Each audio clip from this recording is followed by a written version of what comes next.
Kita lanjutkan belajar pemrograman web masih di Guru Merdeka kelas 11. Pada video yang ke-27 kita masih belajar tentang CSS, Bootstrap. Materi yang ketiga adalah carousel. Kita langsung ke materinya dari carousel Bootstrap. Kita buka getbootstrap.com sebagai referensi untuk pembelajaran kita. Kemudian di dalam search kita akan ketik carousel. Kemudian kita enter, kita akan dibawa ke dalam carousel. Di sini ada beberapa contoh carousel. Yang pertama contohnya ini hanya menampilkan gambar saja. Kalau kita klik tombol di kiri dan kanan, maka gambarnya akan bergeser. Kemudian di dalam sini ada indikator, ada tambahan indikator di dalam sini. Kemudian berikutnya ada tambahan dari caption yang ada di sini dan di sini. Ini. Kemudian di sini ada contoh codingnya, kita akan copy saja. Kemudian kita ke VS Code. Di dalam VS Code ini kita akan kecilkan dulu yang ini karena sudah selesai. Kemudian kita buat carousel. Kita akan paste di bawah sini. Kemudian kita akan coba bagi-bagi ke dalamnya. Jadi di sini kalau kita kecilkan ini maka akan jadi seperti ini. Kemudian ini untuk button. Jadi kalau kita lihat di dalam sini terdapat kontainer untuk carousel.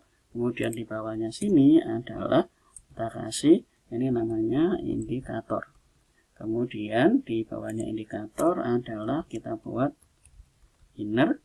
Kemudian di bawahnya inner ini ada ini button kiri, kemudian di bawahnya lagi ada button kanan. Nah, di sini terdapat 4 bagian yaitu indikator, kemudian inner, kemudian button kiri dan button kanan. Button kiri dan button kanan ada di dalam gambarnya. Sekarang kita akan lihat dulu yang indikator.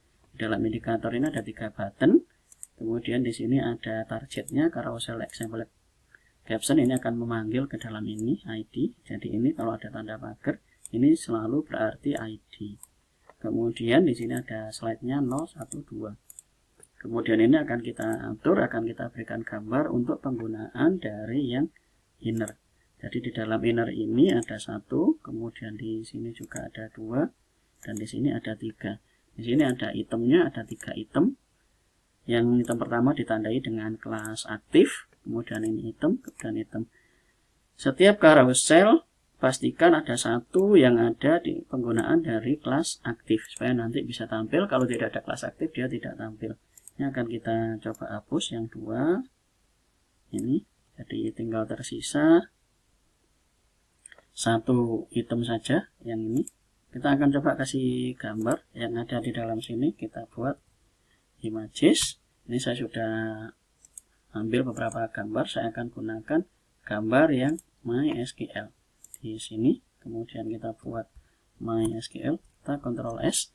Kemudian kita akan lihat hasil yang ada di dalam browser sini. Kita akan refresh. Ini adalah tampilannya. Kita akan coba atur supaya dia bisa lebih kecil, tidak terlalu lebar. Kita akan tambahkan menggunakan CSS yang kita buat sendiri, jadi CSS custom seperti yang sudah kita buat di sebelumnya. Kita akan tambahkan di dalam sini kelas dari carousel item ini. Kita bisa copy, kemudian kita taruh di sini, kasih titik, kemudian Ctrl V. Kemudian yang kita atur adalah gambarnya. Gambarnya ini kita akan atur tingginya adalah 50 vertical high seperti ini, VH 50 VH.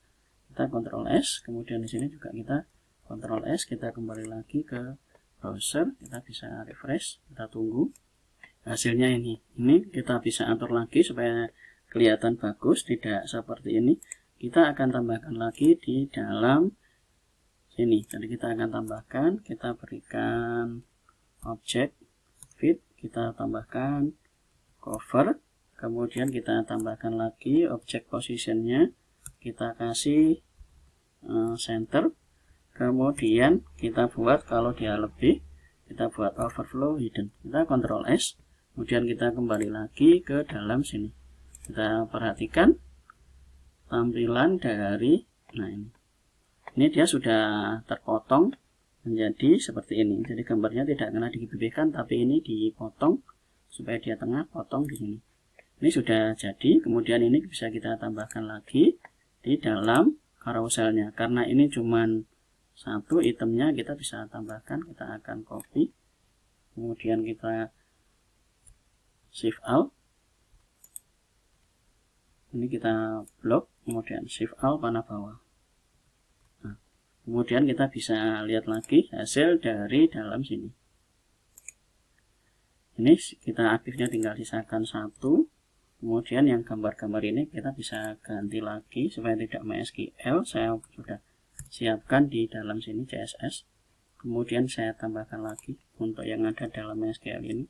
Saya ganti dengan PHP. Ini saya sudah siapkan beberapa gambar di dalam folder images. Nah ini kita bisa cek lagi. Kita Ctrl S, kemudian kita balik lagi ke sini. Kita bisa refresh. Ini adalah tampilannya. Kalau kita klik di sini, kita akan lihat. Nah ini, kemudian ini kita ganti lagi PHP dan seterusnya. Jadi kita bisa tampilkan ke dalam slide-slide ini. Berikutnya kita akan coba lihat lagi di dalam sini penggunaan dari button. Jadi button ini akan memanggil. Jadi ada 2 button, kiri dan kanan. Penggunaan kelasnya adalah carousel control next. Kemudian next icon, kemudian hidden, dan ini adalah pref icon, dan pref ini penggunaannya. Kemudian untuk caption ini bisa kita ganti, ini tambahkan, ini bisa diganti, dan paragrafnya ini bisa diganti. Nah itu saja yang kita pelajari. Kemudian untuk penggunaan dari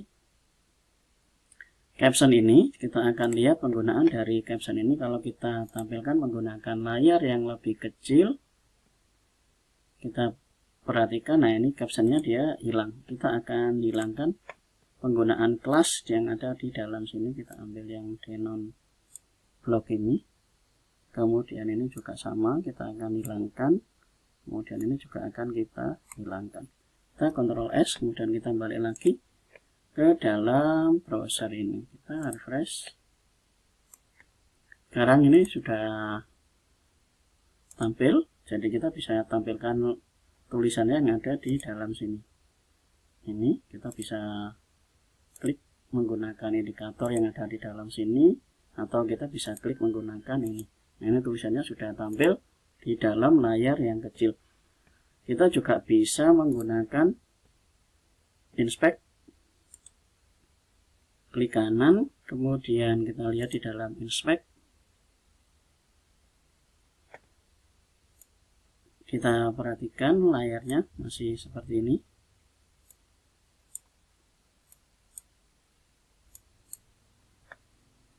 Kemudian di sini ini agak lambat, jadi tergantung dari komputernya.